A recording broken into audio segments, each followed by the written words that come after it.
Mira, ha estado mucho en la palestra los temas de reordenamiento urbano, los temas de el reordenamiento vial de República Dominicana, el precio de los alquileres.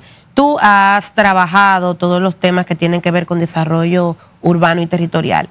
¿Qué estamos haciendo mal en República Dominicana en la planificación del crecimiento de nuestras ciudades? Mira, lo primero es que nosotros no estamos planificando realmente. Nosotros estamos como viviendo una especie de día a día, con cosas tan básicas. Te voy a poner dos ejemplos muy básicos. El primer ejemplo es que tú, en cualquier centro, te voy a llegar a Gascue. Yo que viví un tiempo en Gascue. En Gascue tú vas y en una esquina, en dos esquinas, te encuentras 3 colegios. Eso es parte de las competencias, en este caso del ayuntamiento, de la asignación y de los permisos de uso de suelo. Si yo no puedo, obviamente eso va a tener un efecto en el tránsito.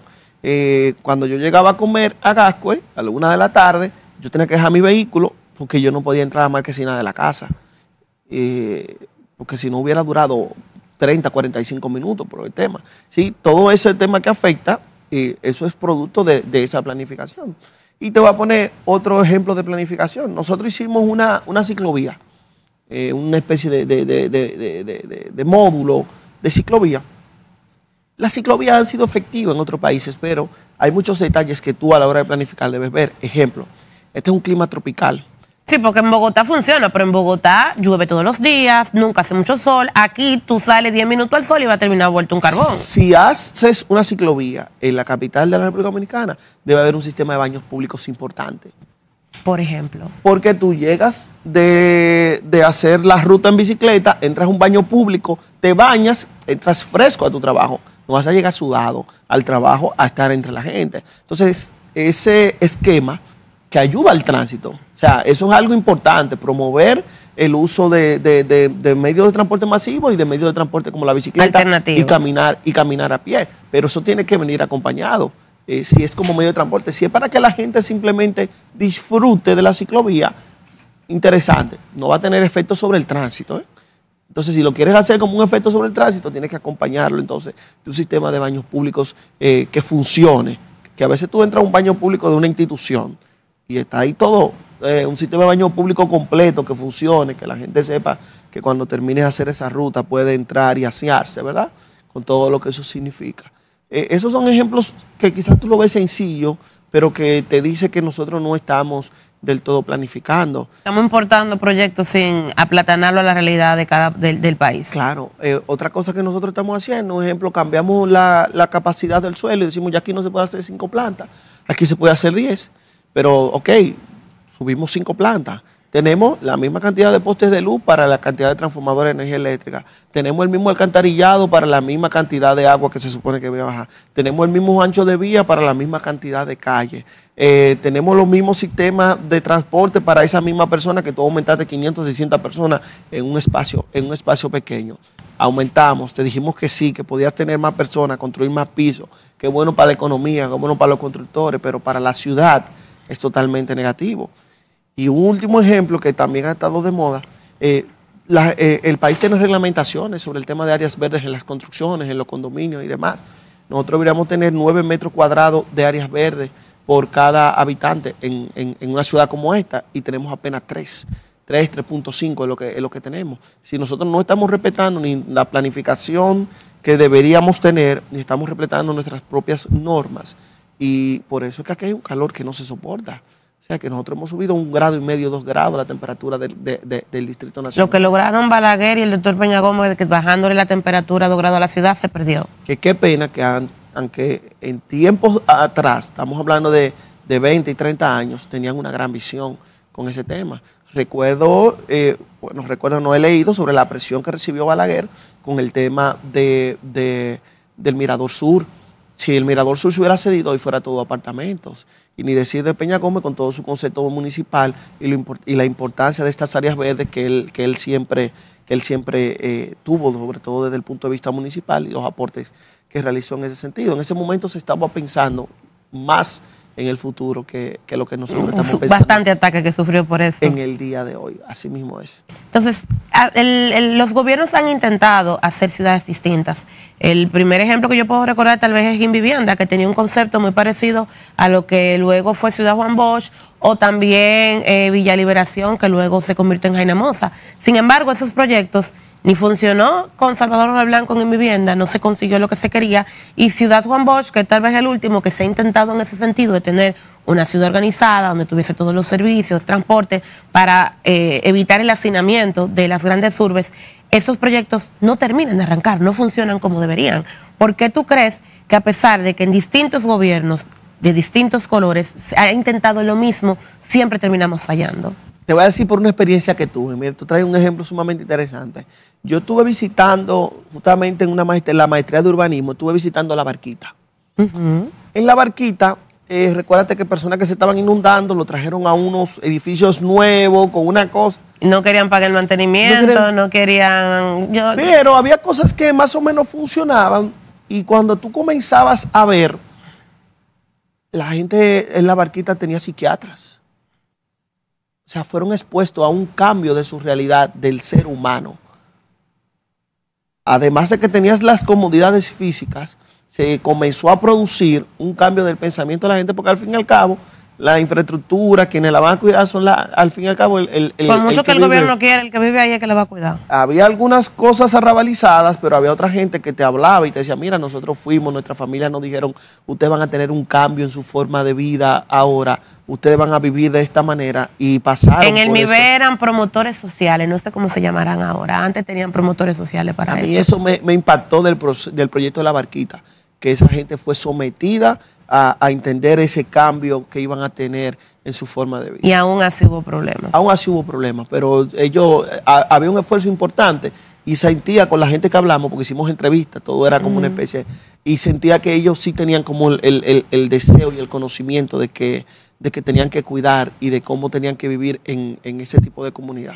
¿Cómo tú crees que el desarrollo urbano puede ser algo más humano y menos cemento?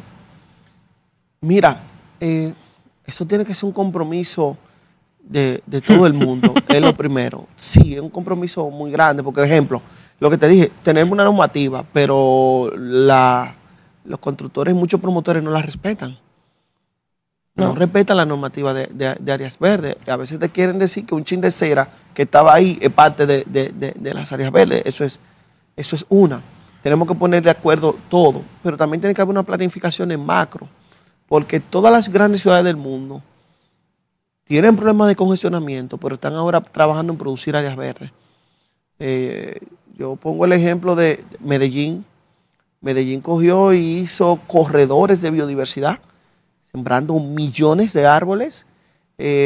Nueva York ha cogido, que es una de las ciudades que más congestionamiento tiene del mundo, cogió una antigua vía férrea y la hizo un parque. Si se ven los carriles de los trenes, y ahí hay parques. Singapur, en todo lo que es su planificación urbana, encima de los techos, todos los techos tienen que tener áreas verdes. Las paredes de los edificios también tienen que tener áreas verdes, tienen que tener plantas de los edificios públicos.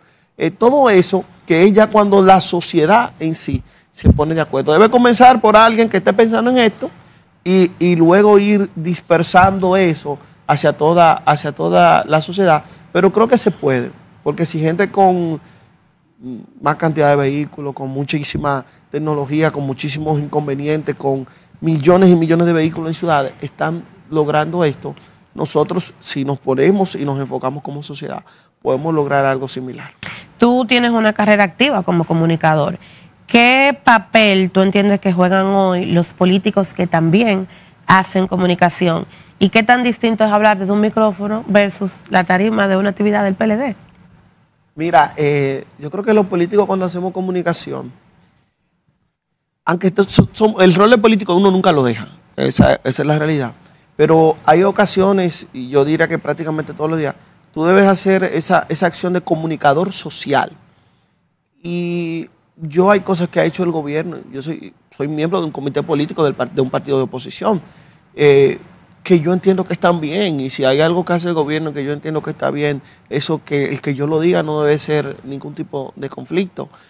pero también tú eres un ente de equilibrio para cuando el gobierno no está haciendo la cosa bien, en el caso de nosotros que somos oposición. Igual que como los comunicadores que son afines al gobierno, a veces defender todo lo que hace el gobierno, tú sabiendo que hay cosas que están mal, eso lo que le hace es daño, termina haciendo daño a todos y cada uno de los dominicanos. Y es diferente porque generalmente cuando tú vas a dar un discurso que enardece masas y demás, pero cuando tú estás aquí comunicando, tú debes pensar mucho más en amplio, mucho más en que hay gente que tú educas, en que hay gente que te espera escuchar para saber hasta qué pensar sobre un tema.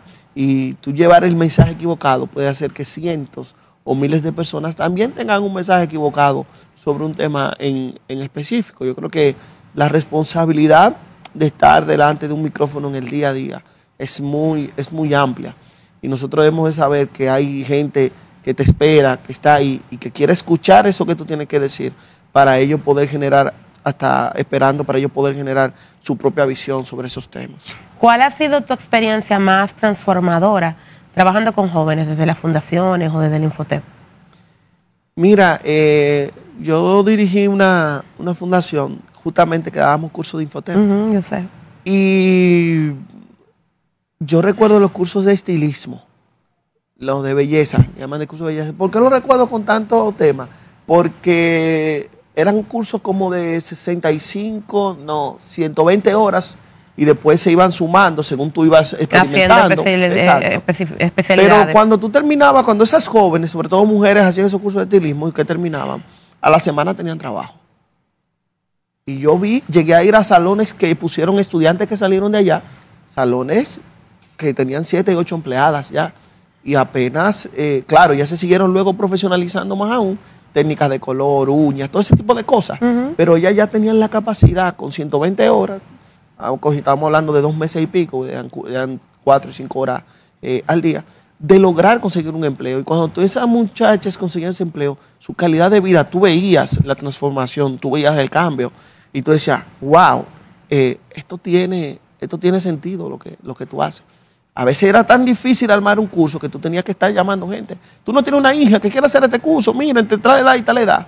Pero después cuando tú veías ese cambio, cuando tú veías que una muchacha cogía su marquesina, su sala, y tenía un pequeño salón, y de ahí estaba buscando la comida de su mamá, de su hijo, de ella misma, tú ahí dices, lo que tú haces tiene sentido. Tiene sentido, lo estoy haciendo bien. Sí, claro que sí. ¿Qué hace falta para que un joven de un barrio pobre crea que puede ser más que un sobreviviente? Mira, la sociedad, los partidos, los empresarios, todos somos responsables de las faltas de oportunidades que tenemos. No hay oportunidades suficientes, independientemente de lo que la gente diga. No hay oportunidades suficientes porque cuando un joven pobre termina el bachillerato, que piensa, te lo digo porque lo viví, sobre todo con el tema de la formación técnico-profesional, muchas veces el joven tiene que decirte, yo no puedo hacer una carrera de 5 años, y mi familia se está muriendo de hambre. Entonces, no son pero tampoco quieren ir al Infotep a hacer... Algunos van, otros no, algunos se van por las rutas rápidas del trabajo, pero sí, tú como sociedad, no solamente como gobierno, como sociedad, tú puedas asegurar que ese joven tuviera 5 años de tranquilidad para que pudiera hacer una carrera universitaria, que no tiene que trabajar para que la mamá pueda comer, que las condiciones de que hay que pagar la casa porque se van a perder, que tú dijeras, coño, pero eso fuera óptimo. Debemos ir avanzando hasta que eso pueda llegar, porque muchos de esos jóvenes de los barrios los mueve el inmediatismo que tienen que tener, porque la situación económica es muy grave. Es muy grave. También tú no crees que hay algo del hecho de querer más dinero más rápido, porque tú lo acabas de decir, tú te vas a hacer un curso de Infotep y posiblemente salgas con trabajo desde el mismo Infotep, pero entonces ven al motoconchito de su barrio que produce posiblemente más que un licenciado manejando concho y se dejan ganar se dejan llenar la cabeza por el dinero fácil. Y más con este auge de las redes sociales donde tú ves antivalores que hacen dinero en 2 días, entonces yo pienso, yo también puedo. Sí. Como te dije, yo desde mi punto de vista creo que lo primero es la falta de oportunidades. Segundo, como tú dices, yo siempre creo que las sociedades deben tener cuidado con los ejemplos de éxito que tienen. Hay que tener cuidado. Porque a veces tú dices, mira, ese es mi ejemplo de éxito. Y una parte importante de la juventud que tiene acceso a redes, que ve a esa persona como ejemplo de éxito, yo quiero ser como fulano. ¿Y qué pasa en un país que a veces el gobierno y el Estado abandonan una comunidad? El ejemplo de éxito es el microtraficante. El ejemplo de éxito es el que dice mala palabra por las redes sociales. La chapeadora. El ejemplo de éxito es la muchacha que se compró una jipeta porque tiene 2 novios. O sea, esos ejemplos de éxito que nosotros como sociedad vendemos o permitimos que se vendan. Entonces no solamente son ellos, sino que arrastran a que otras personas tengan ese tipo de conducta. Y nosotros debemos intervenir como sociedad en ese tipo de cosas, porque si no intervenimos... Ay, pero después dicen que tú estás censurando y atentando contra la libertad de expresión. No importa, el beneficio del país vale la pena de cualquier cosa que nos digan. ¿Qué tú sueñas para República Dominicana en los siguientes 10 años? Que la clase política podamos ponernos de acuerdo sobre muchos temas, que los temas no sean transitorios, que lo que tú haces como gobierno no sea desmantelado de repente, es la continuidad, en que cuando los gobiernos inicien un proyecto, independientemente de que a tu gusto como oposición no sea bueno, pero cuando tú llegues al gobierno, tú puedas decir, mira, qué interesante es este proyecto, vamos a continuarlo. Esto le dejó beneficios a la gente, esto puede seguir siendo. Si la clase política, que ha sido importante para el desarrollo del país, muy importante para el desarrollo del país, nos pusiéramos más de acuerdo en esos temas macro del país, yo creo que fuera mucho más fácil para todos y cada uno de los dominicanos. ¿Tú volverías a aspirar a un cargo electivo, a diputado, senador, alcalde? Realmente uno no lo visualiza en el momento. En el corto plazo. En el corto plazo. Yo sí estoy trabajando a todo pulmón para que el Partido de la Liberación Dominicana se siga fortaleciendo. Creo que la República Dominicana necesita los gobiernos del PLD, tenemos una obra de gobierno importante, pensamos en la gente, logramos generar cosas nuevas, interesantes e importantes para el beneficio de toda la población dominicana y estoy trabajando en ese sentido para seguir fortaleciendo al PLD. Y ya para terminar, porque se nos ha acabado el tiempo, ¿cuál tú dirías que hasta la fecha ha sido tu mayor lección de vida y de liderazgo? ¿Qué tiempo tengo para responder esa pregunta? Un minuto. 2 minutos. 2 minutos. Mira, me ha pasado algo. Yo siempre he sido seguidor del licenciado Danilo Medina, desde niño. O sea, yo solo he estado cerca del presidente Medina. Y en esta etapa del presidente, ver que una persona que ya alcanzó 2 veces la presidencia de la República, que no puede volver a aspirar, después de haber pasado por un cáncer, yo verlo tan entregado, yo ver a un Danilo en la calle, a un Danilo que tú vas a un programa y te escribe y te dice me gustó tal cosa, a un Danilo que te ve y me dice te vi en tal programa, a un Danilo que dice cómo va este trabajo, que utiliza 4 o 5 días de su tiempo para ver y visitar gente, y visitar provincias, a veces está en una provincia y tú no lo sabes, salir los fines de semana junto con el secretario general a asamblea, o sea, ver una persona tan dedicada, a pesar de que no tiene nada que demostrar, 2 veces presidente de la República con una obra de gobierno inmensa que se agiganta mientras más pasa el tiempo, haber sido presidente de su partido y aún así verlo tan dedicado a ese día a día político, día a día. No es una persona de lujo, no es una persona que está ahí por sus características, es una persona que está integrada. Para mí la política debe ser eso, esa capacidad de sacrificio cuando algo te gusta, cuando algo no te gusta, cuando estás en gobierno, cuando estás en oposición. Yo creo en eso, porque eso te habla de las causas con las que tú estás comprometido. Y creo que en el liderazgo y en ese sacrificio que hace el presidente Medina es que todos deberíamos vernos lo que estamos en política. Emilia, muchas gracias. Gracias a ti, Abril, la verdad que sí, interesantísimo. Vámonos a una pausa comercial y enseguida regresamos con más de RD al Descubierto.